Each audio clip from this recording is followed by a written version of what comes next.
In the summer of 1914, Europe stood on the edge of a transformation no one fully understood. What began as a regional conflict in the Balkans quickly set off a chain reaction that would reshape the world. When Austria-Hungary declared war on Serbia, it was meant to be a limited act of punishment.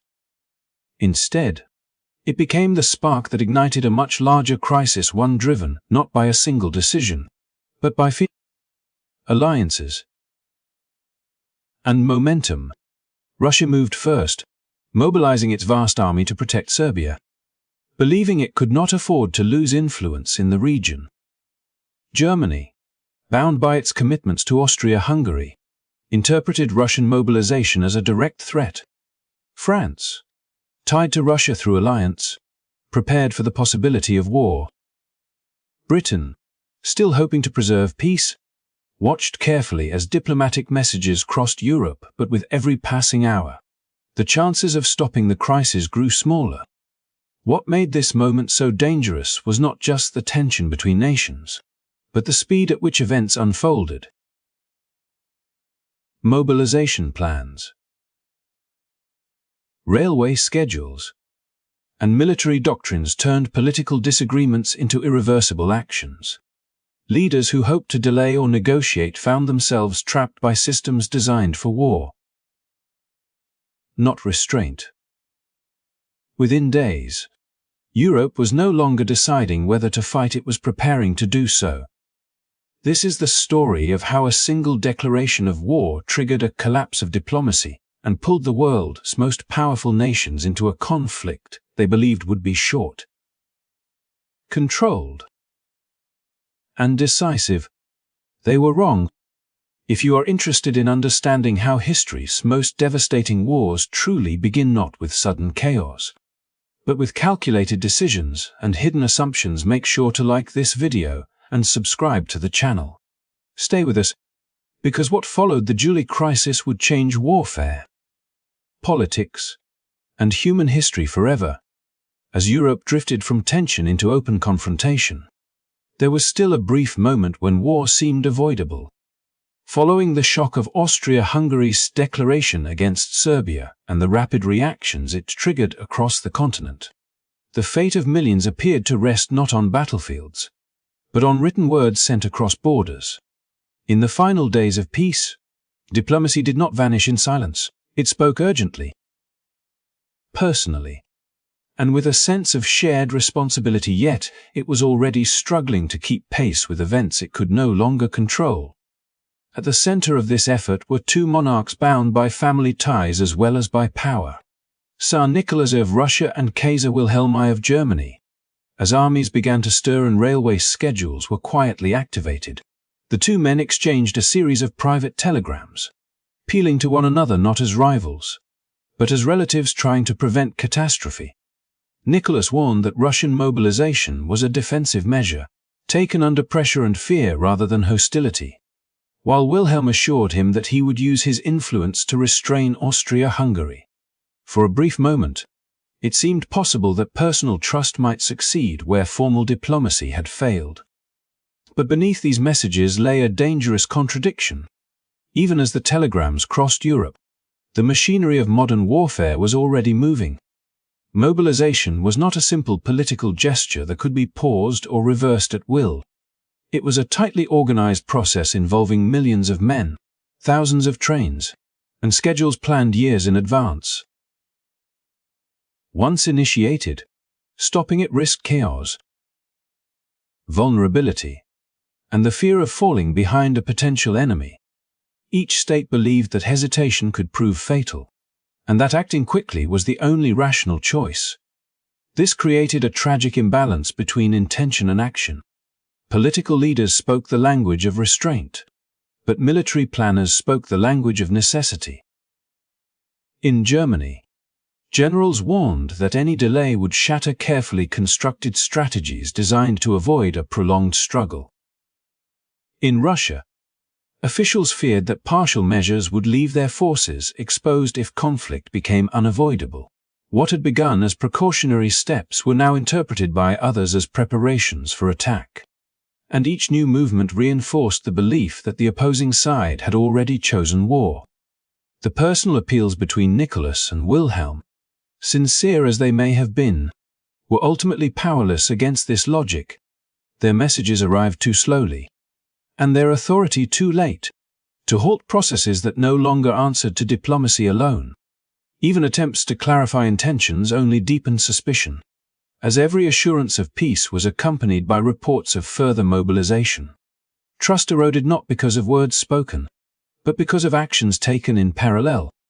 This failure of diplomacy was not caused by a lack of communication, but by an excess of conflicting systems operating at once. Alliances demanded loyalty, military plans demanded speed, and national pride demanded resolve. By the time leaders realized that events were slipping beyond their control, the choice was no longer between peace and war, but between acting immediately or risking strategic disaster. The moment for calm negotiation had been overtaken by timetables, and human judgment was quietly replaced by procedure. In the end, the telegrams stand as a haunting reminder of how close Europe came to stopping itself, and how easily that chance was lost. They reveal a world in which decisions were still being debated even as outcomes were being set in motion, and where the tools designed to ensure security instead made restraint impossible. The war did not begin because leaders stopped talking, but because the systems they had built no longer allowed them to stop. As the final attempts at diplomacy faded into the background, Germany's leaders confronted a fear that had shaped their thinking for decades. Unlike the other great powers of Europe, Germany did not face its rivals across oceans or distant frontiers. It stood at the center of the continent, powerful yet exposed, with France to the west and Russia to the east. This geographic reality created a constant sense of vulnerability, and in the summer of 1914, that fear transformed into urgency. To German military planners, the unfolding crisis did not look like a series of isolated political disputes. It appeared as the opening act of a strategic nightmare they had long anticipated. Russia's mobilization signaled pressure from the east, while France's alliance with Russia made conflict in the west almost inevitable. The possibility that Germany might be forced to divide its forces between two massive fronts was not merely undesirable, it was seen as an existential threat. History offered a clear warning that fighting powerful enemies on both sides at once risked exhaustion, paralysis, and defeat. This anxiety pushed German decision-makers toward a mindset in which speed became synonymous with survival. Waiting was dangerous, negotiation was uncertain, and delay could allow opponents to gain decisive advantages. In their view, Germany could not afford to react passively while others completed their preparations. Every movement by Russia or France was interpreted through this lens, reinforcing the belief that acting first was the only way to maintain control over events that were rapidly escaping political influence. The pressure was intensified by the structure of modern warfare itself. Mobilization plans were rigid, calculated to the day and the hour, and designed to bring overwhelming force to bear as quickly as possible. German generals understood that once their rivals fully mobilized, the balance of power would shift dramatically against them.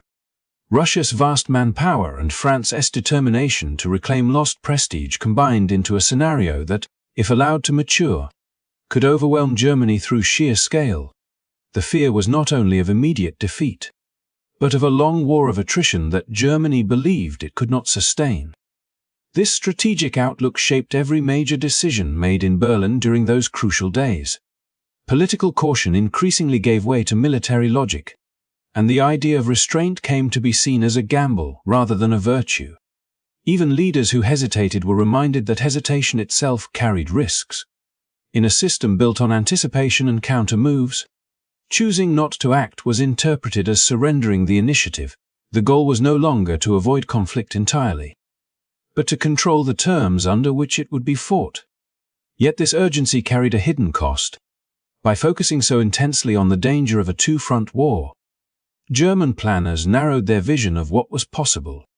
They convinced themselves that swift, decisive action could resolve complex political problems through force alone. The belief that speed could compensate for uncertainty encouraged bold strategies that left little room for adaptation. In seeking to escape one nightmare, they accepted another, trusting that careful planning could overcome the unpredictable realities of war. Germany's fear of encirclement did not arise from paranoia alone. It was grounded in geography, alliances, and historical experience. But in 1914, that fear became a driving force that transformed caution into haste and calculation into commitment. Once Germany chose to act first, it crossed a threshold from which there was no easy return.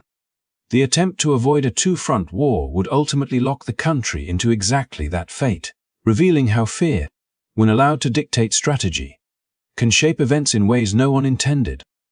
Driven by the fear of being crushed between enemies to the east and west, German leaders turned to a single strategy they believed could break the deadlock before it fully formed. This strategy, known as the Schlieffen Plan, was not born in the chaos of 1914, but refined over years of careful calculation and quiet rehearsal.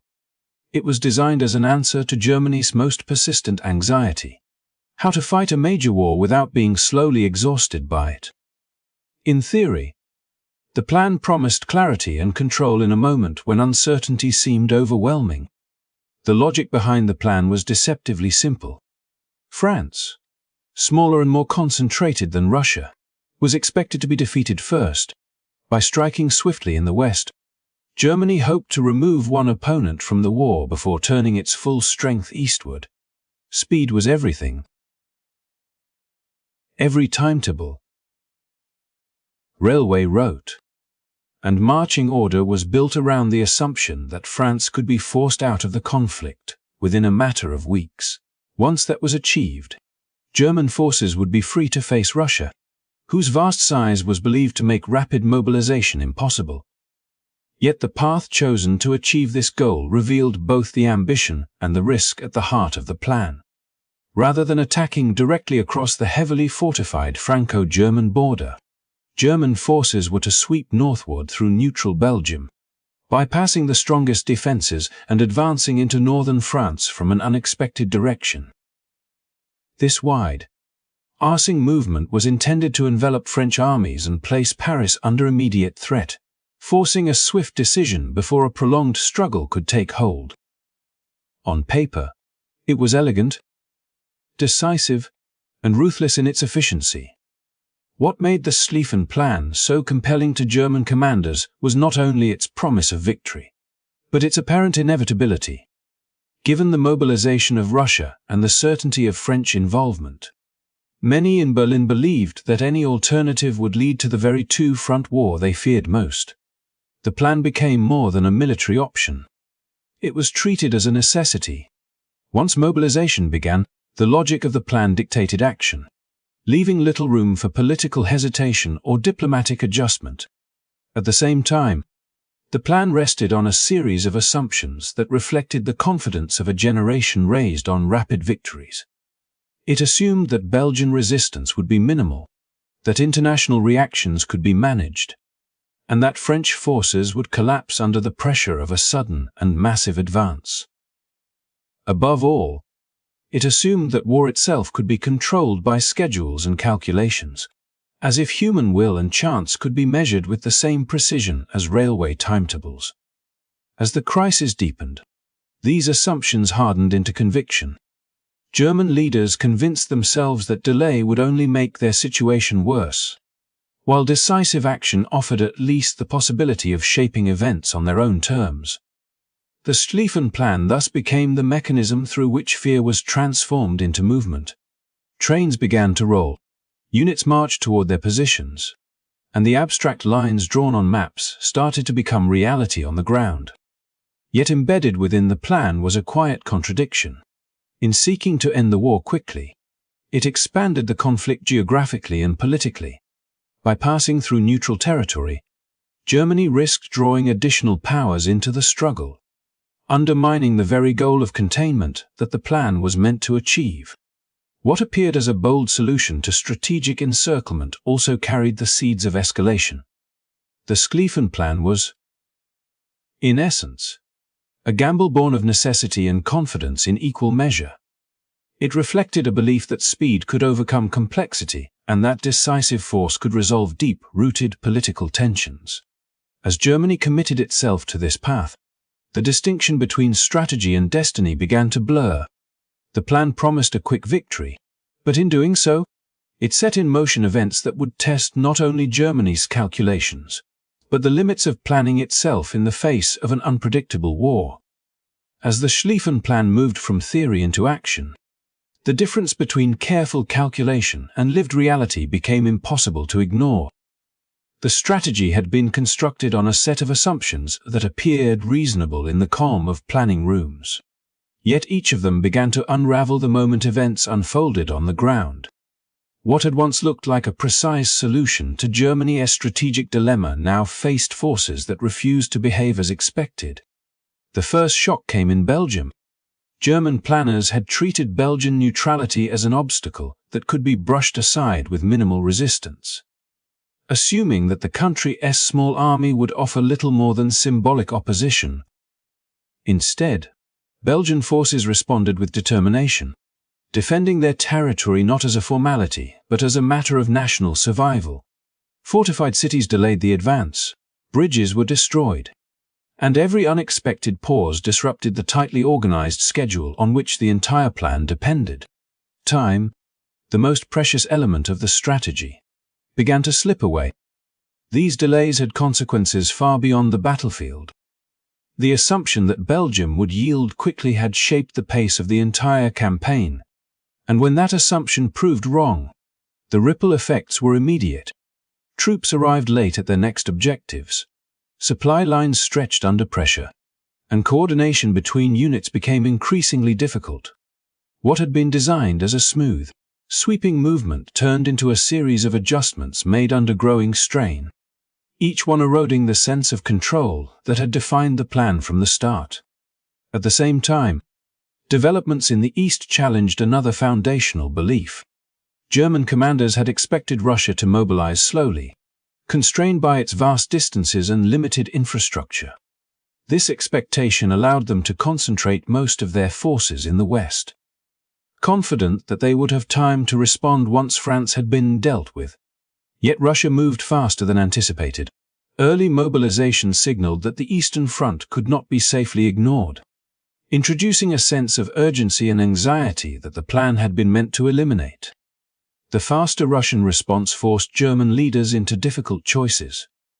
Resources and attention that were meant to remain focused on the Western campaign now had to be divided. The very scenario the Schlieffen Plan sought to prevent, a simultaneous threat from two directions, began to take shape even as the plan was still unfolding. Instead of simplifying Germany's strategic situation, the mismatch between expectation and reality made it more complex and dangerous.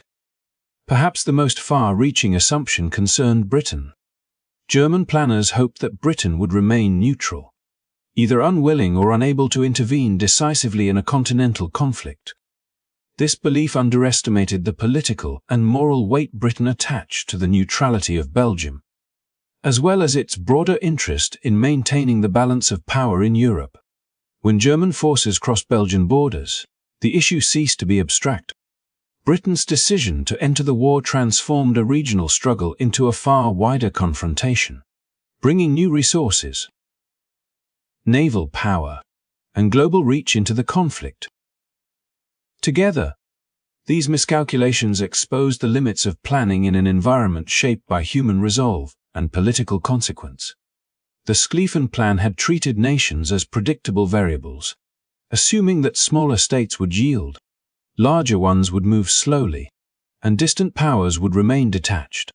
Reality proved otherwise. Belgium resisted, Russia advanced, and Britain intervened, each action undermining the assumptions that held the plan together. What made these flaws so damaging was not that they existed, but that the plan allowed little room to absorb them. Designed for speed and decisiveness, it lacked flexibility once conditions changed. Adjustments made under pressure could not restore lost time or reverse political reactions already set in motion. The plan's strength, its clarity and precision became its weakness when confronted with uncertainty. As these assumptions collapsed, the promise of a short, controlled war faded rapidly. Germany found itself entangled in a conflict that expanded in scale and complexity with each passing day. The failure was not simply one of tactics, but a belief, the belief that war could be predicted, contained, and concluded according to schedule. In exposing the gap between expectation and reality, the unraveling of the Schlieffen Plan marked the moment when confidence gave way to consequence, and the course of the war shifted beyond the reach of any single design.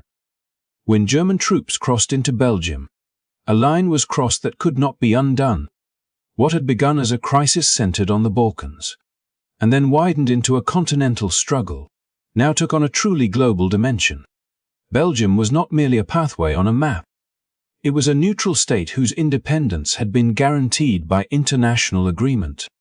By violating that neutrality, Germany transformed strategic calculation into political consequence, and the remaining hope of keeping the conflict contained quickly disappeared.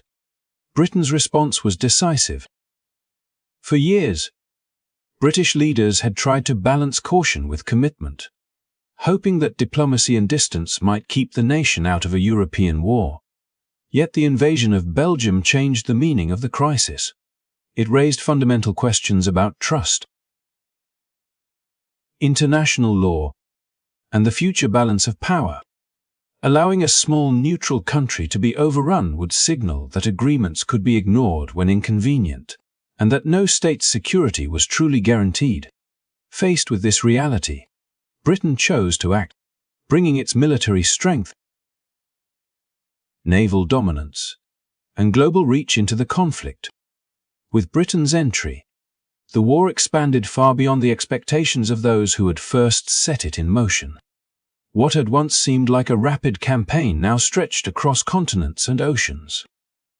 Germany, which had sought to avoid a prolonged struggle by striking quickly in the West, found itself confronting exactly the scenario it feared most. Instead of freeing its forces to turn east, it was now committed to fighting powerful opponents on multiple fronts, while also facing the economic and strategic pressure of British naval power. This moment revealed the deeper irony at the heart of Germany's strategy. The very action intended to prevent a two-front war had made such a war unavoidable. The invasion of Belgium was meant to save time, but it ultimately cost Germany its chance at a limited conflict. Decisions driven by urgency and fear had set off reactions that no timetable could control, drawing in nations whose interests and obligations extended far beyond the original dispute. As the months passed, it became clear that the assumptions of a short and decisive war were gone. The conflict hardened into a struggle of endurance, reshaping societies, economies, and lives on an unprecedented scale. The events that followed were not the result of a single mistake, but of a series of choices made under pressure, each narrowing the range of possible outcomes until escalation became inevitable. Looking back, the invasion of Belgium stands as a turning point where strategy met consequence, and where a regional crisis crossed the threshold into world war. It reminds us that actions taken in pursuit of security can sometimes produce the opposite effect, and that the effort to control events through force can unleash forces far beyond anyone's intentions. Thank you for taking the time to explore this chapter of history with us. If you found this story insightful and want to continue examining the moments that shaped our world, please consider liking this video and subscribing to the channel. Your support helps us bring more thoughtful, in-depth history to life, and we look forward to seeing you in the next episode.